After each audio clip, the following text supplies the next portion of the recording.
The hour of 10:30 actually having passed, I'm going to call to order the Higher Education Finance and Policy Committee now that the presenters have arrived. But before I do that, Representative Wolgamott, I think you have two critical motions for us. Mr. Chair, I have a pair of critical motions that I would like to bring to the attention of you and to our committee. First and foremost, after reviewing the committee minutes of our meeting from February 29th, 2024, I would like to move that our committee adopt these minutes and approve them. Representative Wolgamott moves the minutes of February 29th. Is there any discussion? Seeing no discussion, all those in favor of the motion signify by saying aye. Aye.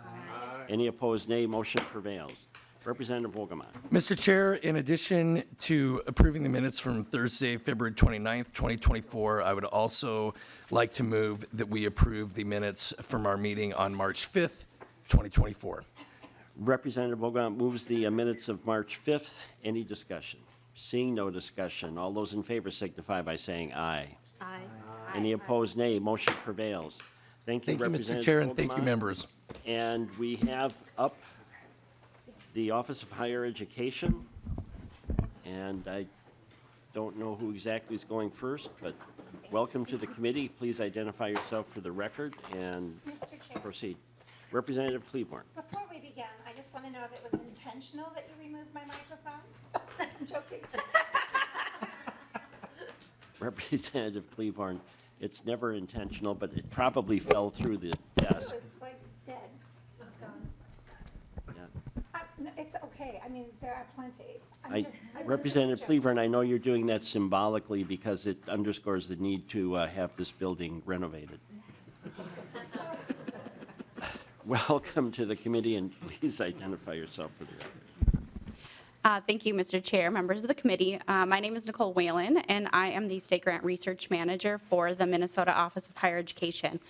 And I'm here today to give an update on our state grant program, or as I'm calling it, the State of the State Grant. So I thought I'd start off by giving just an overview of our state grant program. I'm sure everyone here is familiar with it, but just as a refresher, our state grant program is what is considered a need-based grant, and that means that we take into account the financial need of the student when calculating their award. To apply for a state grant, a student fills out the federal application for the free application for federal student aid, or the FAFSA. This is the same application process that they would take to apply for any federal aid, including the Pell Grant. And for state grant, the application deadline is the end of the fiscal year, and there is no wait list for state grant. And that's a really important piece to note.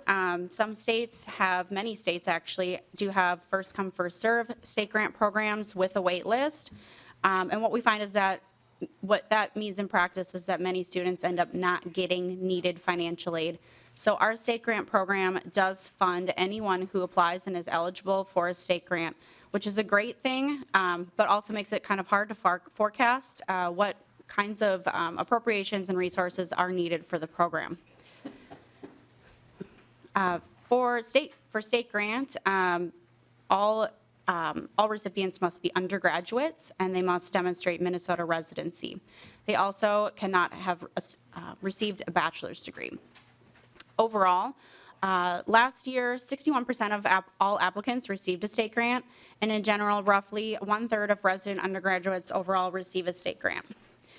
This year, the program has a budget of approximately $235 million, and last year it saw about 110,000 applicants and awarded grants to roughly 67,500 recipients across 79 participating institutions.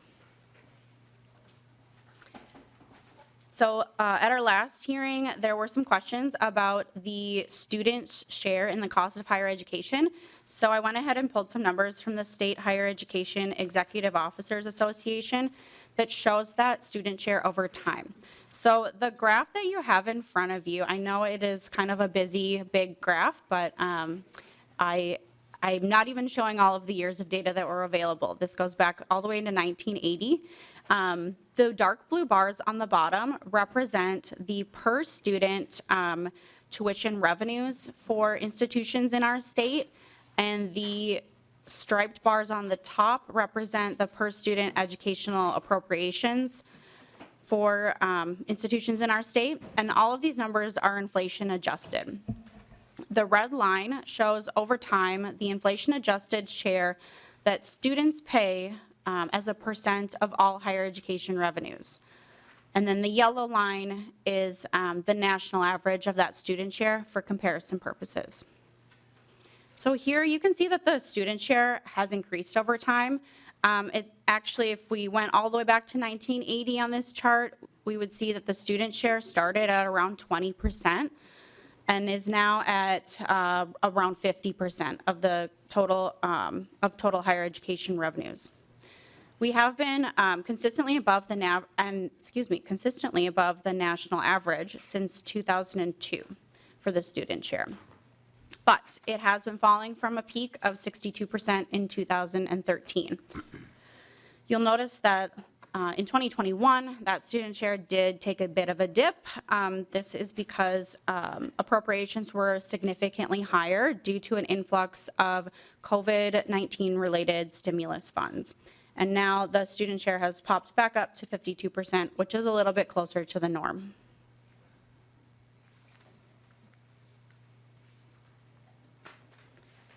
So I know we have talked in session before about the legislative session that wrapped up last year, but I wanted to provide a few highlights specific to the state grant program. So last year, the legislature had several monumental investments in higher education. In addition to a tuition freeze at Minnesota State colleges and universities and campus supports, the legislature increased the living and miscellaneous expense allowance that is used as part of the state grant calculation from 109% of the poverty guideline to 115% of the poverty guideline. Additionally, the legislature increased the state grant deadline to match the federal Pell Grant. So now the state grant deadline is June 30th of the fiscal year in which the student applies. And then items that are set to be implemented this year, or excuse me, set to be implemented next year in the 2024-2025 academic year include increasing state grant eligibility to 180 credits of grant receipt, modifying the award formula to ensure that families who come in with a negative assessed family contribution, which next year will be known as the Student Aid Index, are not negatively impacted by our award calculation, modifying the award formula to ensure greater equity for part-time students, and then lowering the minimum credit requirement from 3 to 1. I wanted to give a visual example. I'm a visual learner. I'm sure some of you are as well, of what that impact is of the increase in the living and miscellaneous expense allowance for a student. So this nice colorful chart shows kind of what the student sees when they get their tuition bill. They see first their Pell Grant applied to the tuition bill and then the state grant applied, and those grants will vary based on the student's family adjusted gross income. Then afterwards, there's a portion of the cost of attendance that is assessed to the student as the assigned student responsibility and reflects the fact that they receive a benefit from their education. And then there's a portion of the cost that is shared by the family of the student as the assigned family responsibility.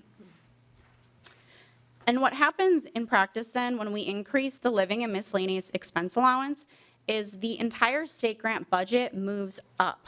So what that means is that the total amount of money that the state considers as part of the cost of the student's education moves up, and thus their state grant moves up, and that impacts all students. And this also better recognizes the actual cost of living for a student.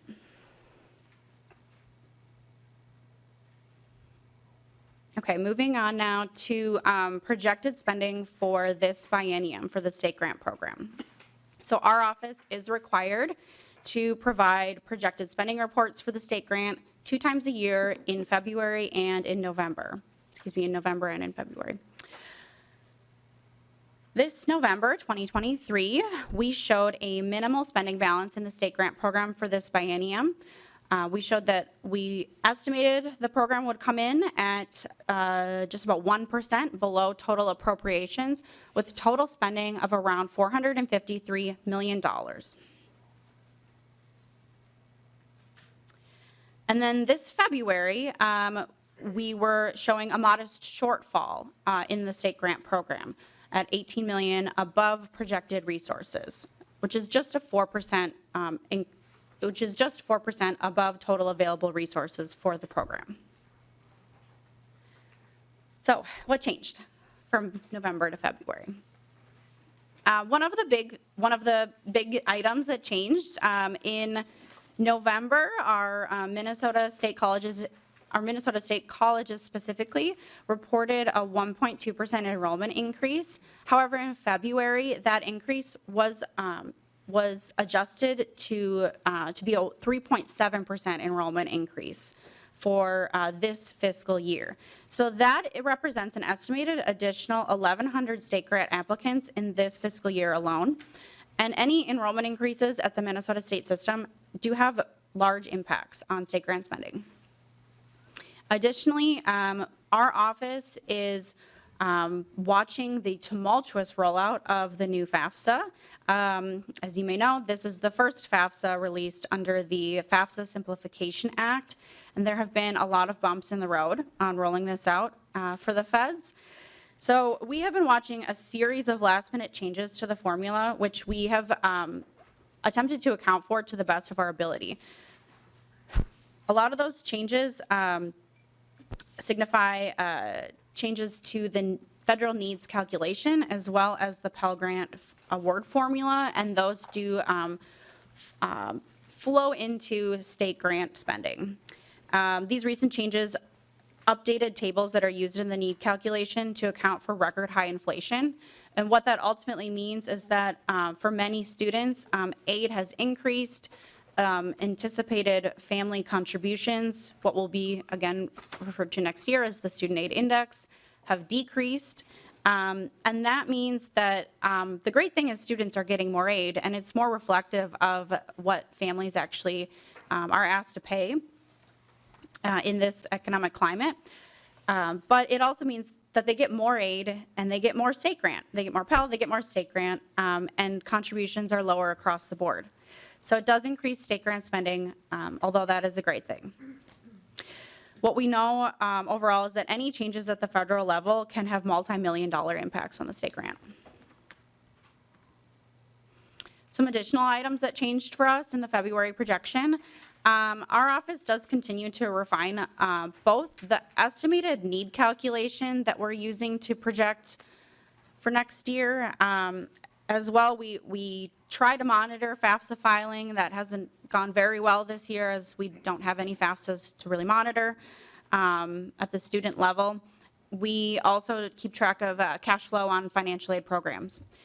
And what we're seeing right now, early indicators suggest that an increase in demand for our financial aid programs across the board.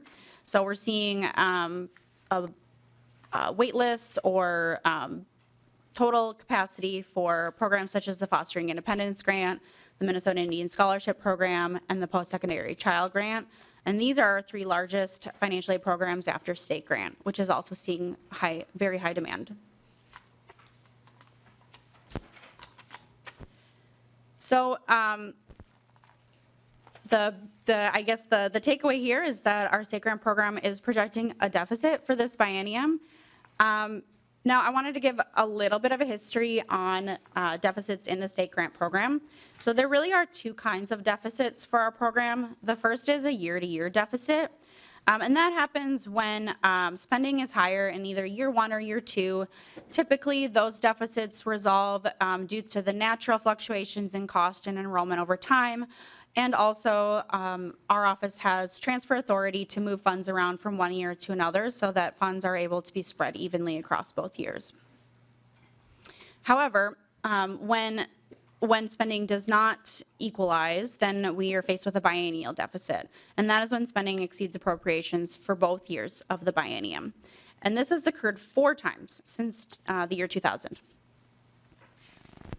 So I have just a quick play-by-play of that history. First, in fiscal year 2002-2003, the state grant program projected a deficit. At that time, legislative action was taken to reduce spending across a number of items, and ultimately statutory authority to reduce awards in the instance of a projected shortfall was added to state law in 2004.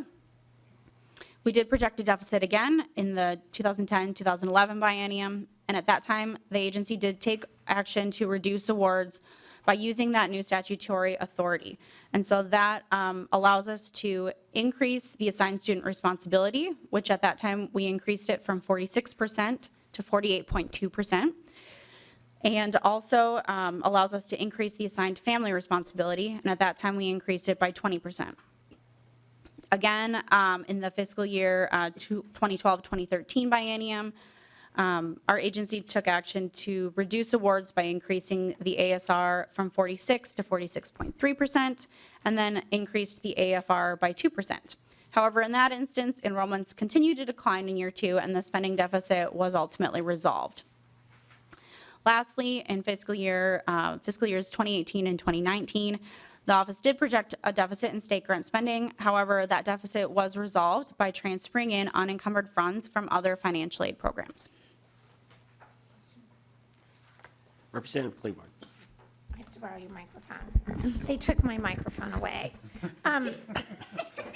So my question about this, so once the deficits were resolved, did you go back to the original student responsibility and family responsibility, or did it maintain at that higher level? Manager Whalen. Yes, thank you, Mr. Chair, Representative Cleburne.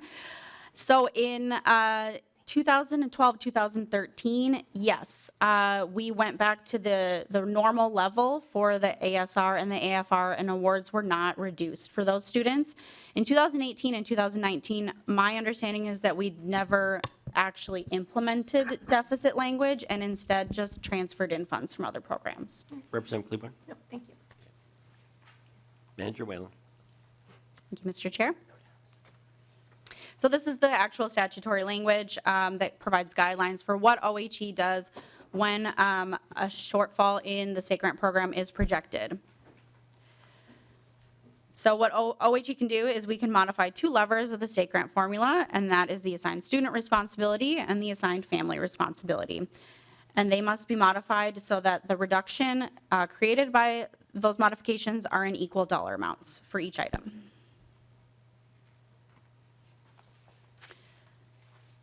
So our office has already addressed this deficit by issuing new mandatory estimated state grant award parameters. So we're using that authority that is granted to us in state statute, and we typically issue estimated parameters in November every year, and it's not uncommon for us to make changes to those parameters throughout the state grant cycle. Given the projected deficit, we issued another round of estimated parameters on February 21st, 2024, and that included the rationing procedures that are outlined in state statute. We recommended increasing the ASR from 50 to 50.8%, and then increasing the assigned family responsibility for all student types by approximately 10%. And I wanted to show what that impact is for students. So I'm going back to my nice colorful chart. Here again, you can see when the student gets their tuition bill, they get their Pell Grant applied, they get their state grant applied. And what you see here in red is an example of what that decrease in state grant is. The decrease is smaller at the lower end of the income spectrum, and it does get larger at the upper end of the income spectrum, and then that decrease in state grant is ultimately passed on to both the student and or their family as is applicable. On average, we anticipate that the decrease in state grant to students would be roughly $160. Now, you also may be thinking that we have this new program starting next year, North Star Promise. And with North Star Promise starting, that program will provide for tuition and fees paid at all public institutions in the state for students with family incomes of $80,000 or less. So for many students who are attending a public institution and who are within that income eligibility guideline, the North Star Promise will fill in to some extent for this reduction in state grant. So for North Star eligible students, we anticipate that the reduction in grant will only be roughly $90 on average. And that obviously can be more or less for certain kinds of students, depending on their Representative family circumstances. Excuse me, Manager. Well, Representative Cleburne. I just want to make sure I have my memory correct. So because so many of our students are not traditional or previous, straight from high school to college, so the assigned student responsibility and the assigned family responsibility might just be to the student. Is that correct? Manager Whalen. Thank you, Mr. Chair. Representative Cleburne, yes, that is correct. That is how state statute lays out the state grant program and the word formulation. Representative Cleburne. So then the quick follow-up to that would be, so when you're saying the additional responsibility would be, that could be why I have no microphone. I don't know. Would that, so when you're telling us the additional cost would be $90 or $160 or whatever, is that taking the combination, or is it just taking one or the other? Manager Whalen. Thank you, Mr. Chair. That is taking the combination of those items, yes. Thank you very much. Proceed. Thank you, Mr. Chair. So what are next steps for our agency? We are continuing to monitor all aspects of the state grant projection process. For us, one of the biggest question marks are FAFSAs.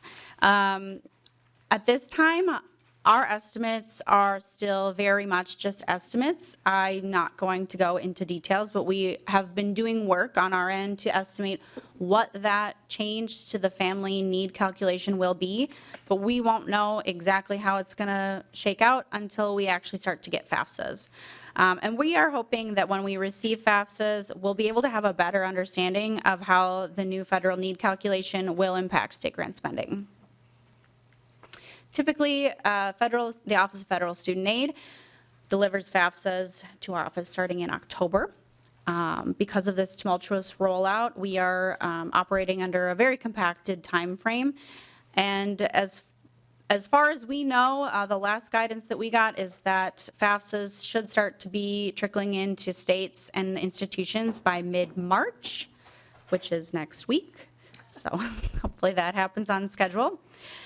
And once we have those FAFSAs, we will start to look at what we're seeing, and we'll apply that data to our estimates to see, are we too high, are we too low, how are we coming in terms of what the actual data looks like.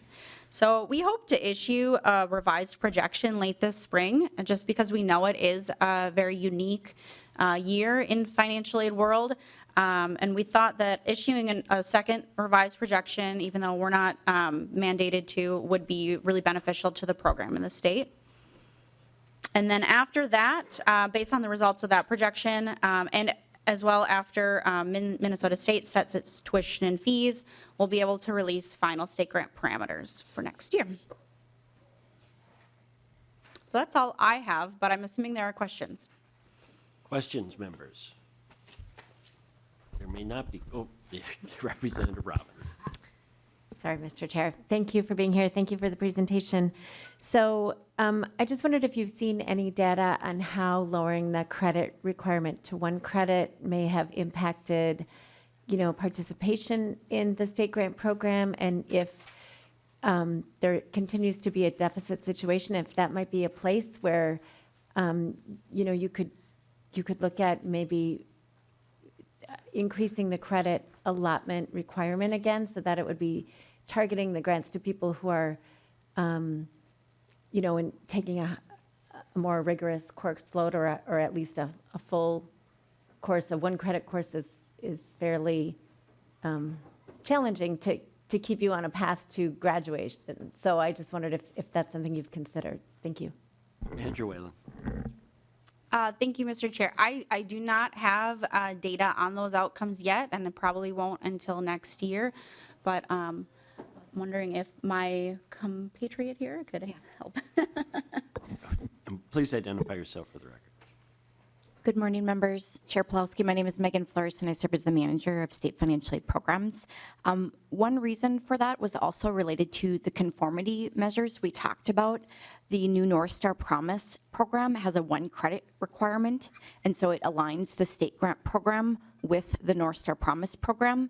The Pell Grant also goes down to 1 credit, and so it aligns all 3 of those main programs to be the same.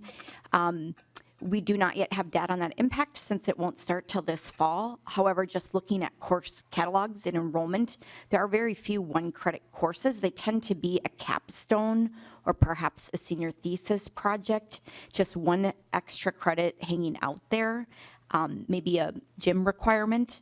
And so it's more just trying to make sure that those students who have that 1 class left are not left out of getting aid for it if they qualify. Representative Robinson. Thank you. No. Any other questions? Representative Hicks. Was that a, You said Just that, a Chair, like spasm. you don't want me to talk. You're going to take my microphone, too? I don't collect microphones, Representative Hicks, but it is interesting. I'm assuming the table's eating them. It appears. I just had a question about, and please forgive my ignorance, I'm not aware of sort of the hiccups with the federal FAFSA, but it sounds like that's really impacting your work this session. So do you have, or this year, do you have any kind of timelines about like when you'll sort of see those bumps in the road smooth out? Manager Flores? Thank you for the question, Representative Hicks, Chair Pawlowski. I think it will take the entire cycle, to be honest. This is abnormal. The feds are set to release FAFSA data across the entire country mid-March, or the first half of March, in quotations, and they have a queue of over 5 million FAFSAs. We've never before rolled out 5 million FAFSAs across the country to students and families as well as institutions and state agencies ever. And so we are working closely. I have a meeting today at 1:30 with our counterparts at Federal Student Aid. We do know they're working hard to take a very mindful approach to this, but it does compact the situation for students and families as well as for state agencies and our campus partners. So we are a little bit in unprecedented territory. However, I am confident that everyone's doing what they can within their power to meet this challenge. And I know that our Minnesota campus partners rose to the challenge in just unprecedented ways during the COVID pandemic, which was uncharted water as well, which I think well prepared us as a state to how do we navigate something new and different. We're all very closely monitoring the electronic announcements we regularly receive from the feds. And so I do think the future will determine it. Signs are good. We're seeing increased enrollment, as we shared with the committee earlier. We also had a press release today related to direct admissions. We're seeing great impacts from that program. The enrollment for students participating in that is 50% versus their non-direct admissions peers at 26% enrollment. The FAFSA filing for that group is also significantly higher. For students involved in direct admissions, their FAFSA filing rates are at 71% versus their peers who don't participate at 51%. So I feel like in Minnesota, our investment in North Star Promise, our investment in direct admissions, and of course the historic investments we've made in state financial aid last year are going to put us in a good situation, even though it will be later, to meet these demands. Representative Hicks.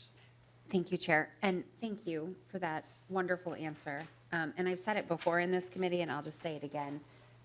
As a consumer of state agency services, your team has never been anything but exceptional every single time, you know, my family has ever had to interact. And so I am confident that you are continuing to do everything you can in this uncharted territory. But I did just want to acknowledge how challenging that is for all of you and for your team to be in that space. And thank you for your commitment to ambiguity in a way that works best for Minnesota students. So I really appreciate that. Thank you. All right. Any further questions? Seeing none, that I want to also thank Representative Rarick and Representative Hansen for meeting with the Office of Higher Ed and working out some language that will be in their policy bill. And I encourage other members, if you have an issue, please go to the Office of Higher Ed or to the two systems. It would be very helpful to work some things out before we get them to committee. And with that, meeting is adjourned. That was a quick.